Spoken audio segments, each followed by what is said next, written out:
Bonjour Myriam, merci d'être présente avec nous aujourd'hui. Vous êtes la personne idéale pour parler de la sexualité et de la SEP. Alors, je suis Myriam Bougezal, sexothérapeute et hypnothérapeute. Et au sein de la FSEP, on organise des ateliers autour de la sexualité, mais pas que. Sexualité, intimité, couple. On parle vraiment de tout ce qui peut entourer le corps. Pas forcément que de la sexualité, comme on peut l'entendre. C'est des ateliers festifs, très très festifs. Alors le soir, il y a une demi-heure de jeu pour décomplexer un petit la sexualité, décomplexer les jouets intimes et surtout faire découvrir, parce qu'il y a énormément de matériel sexuel médicalisé. Et ça, on le sait pas. Donc, quelle que soit la fonctionnalité de notre corps, on peut accéder à l'acte et au rapport amoureux. Sous forme de jeu, sous forme de quiz, et puis chacun a sa petite bouteille d'eau pétillante et des petites cacahuètes, et puis voilà, c'est super détente, tout le monde peut y participer, les hommes, les femmes, les couples, pourquoi pas le chat s'il veut. Et c'est hyper interactif, on s'amuse pas mal. Alors parler de sa sexualité n'est pas toujours chose facile. Comment arrivez-vous à libérer la parole ? La parole se libère facilement parce qu'on est tous déjà ici pour le même sujet. Dans la bienveillance, on est là pour s'entraider, pour trouver des solutions. Souvent, j'écoute les personnes qui participent parce que elles sont actrices de leur CEP et elles vivent dans leur corps avec leur CEP. Donc, elles ont des petits conseils, des tips et elles échangent avec les autres participantes. Moi, je donne mon avis, voilà, on va chercher des choses. Et je pense que c'est pour ça aussi que la parole est assez libre. Le fait de pouvoir être complètement sans tabou, c'est hyper important. Ça fonctionne bien. Les personnes sont assez libres de me parler de vraiment toute leur intimité. Et en plus, si les personnes n'ont vraiment pas envie d'être vues, il y a la possibilité, lors de nos ateliers, juste de mettre le micro. Donc, ça peut être directement anonyme.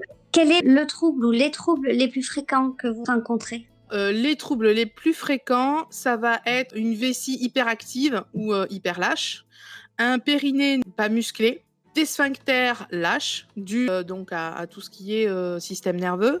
On va avoir aussi de l'anorgasmie, c'est-à-dire une absence totale d'orgasme. Ça aussi, c'est dû au système nerveux qui est attaqué. Parce qu'il faut savoir que dans le clitoris, il y a 8000 terminaisons nerveuses et dans le gland, il y a 6000 terminaisons nerveuses. C'est énorme. Donc effectivement, si les nerfs sont attaqués, on peut être sujet à de l'anorgasmie et il y a tout un tas d'exercices à faire pour relancer ça, ou alors si on peut pas relancer, on va trouver d'autres solutions. Le manque de lubrification et le number one qui est totalement compréhensible, c'est le manque de libido. Le manque de libido, c'est le sujet numéro 1. Selon vous, qu'est-ce qu'une sexualité épanouie ? Une sexualité épanouie, c'est une sexualité qui nous convient et qui est satisfaisante pour la personne. Il n'y a pas de normes. Et il faut remettre dans le contexte que la sexualité ne se limite pas à la sexualité génitale, à la sexualité de corps. On peut aller, quand on a un corps qui est complètement paralysé ou très douloureux, ne serait-ce que se faire caresser les oreilles ou se faire brosser les cheveux. C'est de la sensualité, c'est de la sexualité, on éprouve du plaisir, on éprouve un bien-être à cette sensation que quelqu'un s'occupe de nous. Et ça peut être assimilé à de la sexualité. Il n'y a vraiment pas de limite, à part les vôtres, à part celles que vous vous imposez, au terme sexualité. Quel conseil donneriez-vous à un couple pour raviver leur libido ? Alors tout d'abord, le premier conseil que je peux leur donner, de reconnaître le mythe du couple. Lors de la rencontre, on fantasme sur l'autre. On fantasme sa vie, on fantasme sa vie potentielle. Puis parfois, le mythe du couple, il s'effondre parce que la vie, elle est là, parce que la maladie arrive aussi. Et du coup, la déconstruction du couple, ça peut faire des ravages. C'est-à-dire qu'on ne reconnaît plus l'autre, comme on l'a fantasmé. Toute la difficulté et l'ingéniosité de la sexothérapie, c'est de reconstruire le couple.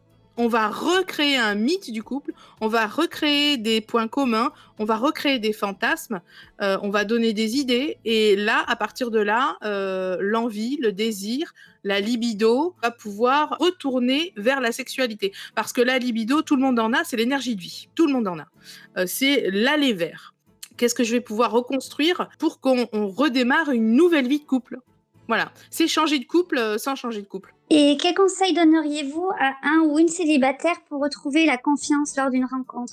Je parle dans le cadre bien sûr de la CEP et des troubles sexuels. D'être complètement en accord avec qui elle est, de s'aimer soi, donc c'est vraiment de travailler sur sa confiance en soi, sur son estime de soi, sur son respect, sur sa loyauté envers elle.